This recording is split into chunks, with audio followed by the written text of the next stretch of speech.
Okay, Texas Voodoo here. Gonna do a quick update on the Gladiator. We got some new shoes on her today. Looks fabulous. It sure changed the whole appearance of the Gladiator.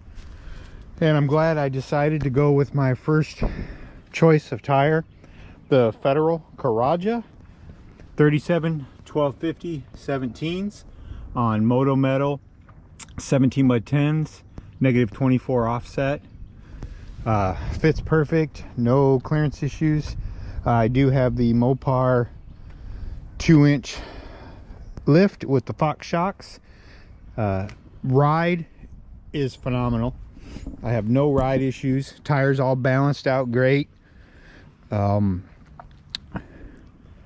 running 38 psi for pressure in them. Straight down the road, nice and smooth. Just great. I love the look. I love the tire so far.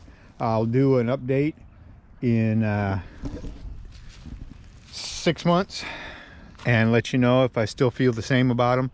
But right now, I couldn't be more happier. I love my Gladiator. If y'all like this video, please like, subscribe, hit the notification bell. Got more videos coming on your way.